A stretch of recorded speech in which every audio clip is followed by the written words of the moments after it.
ثالث علامة أخبرنا عن رسول الله بأن هذه نهاية الحياة الدنيا. يخرج يأجوج ومأجوج، ويأجوج ومأجوج هؤلاء أو هما أمتان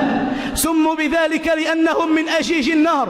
أمتان أعداد كبيرة، أمة يأجوج وأمة مأجوج، ليسوا شخصين، أمتان أعداد كثيرة، حتى عندما يخرجون ويريدون أن يفسدوا في الأرض ويريدون أن يدمروا الأرض وما عليها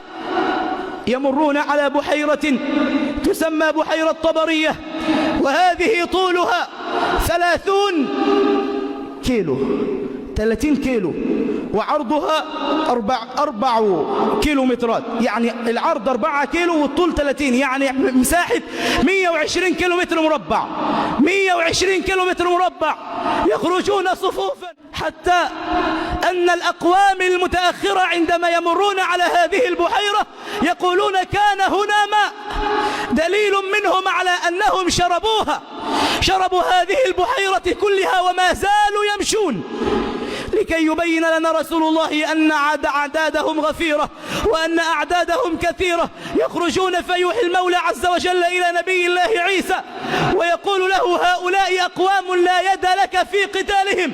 أي لا يقدر أحد على قتالهم، فافزع إلى الطور. فيذهب نبي الله عيسى ومعه بعض من المسلمين إلى الطور ويدعو المولى عز وجل، فيرسل المولى عز وجل عليهم دودة، يرسل على كل واحد منهم دودة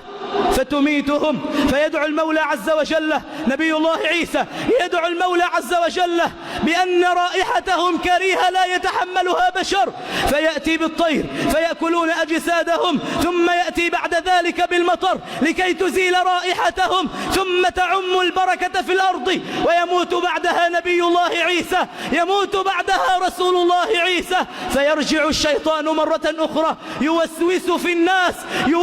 في الناس مرة أخرى، فيأتي ذلك ب3 خسوف، خسف بالمشرق وخسف بالمغرب وخسف بجزيرة العرب، يأتي ذلك ب3 خسوف، والخسف هذا انشقاق الأرض وبلع ما عليها وكأنها لم توجد من الأساس، فخسفنا به وبداره الأرض. وكما فعل بقوم لوط 3 خسوف، خسف بالمشرق وخسف بالمغرب وخسف بجزيرة العرب. ثم يأتي بعد ذلك العلامة السابعة قبل دمار الدنيا وما عليها وقبل موت كل الكائنات التي خلقها الله، قبل موت الدنيا وما عليها وقبل الظلام وقبل الفزع وقبل الرعب، تأتي العلامة السابعة بدخان قال عنه المولى عز وجل هذا دخان يغشى الناس، هذا قال عنه المولى عز وجل في كتابه يغشى الناس، هذا عذاب أليم. وقال قبلها بآية واحدة فارتقب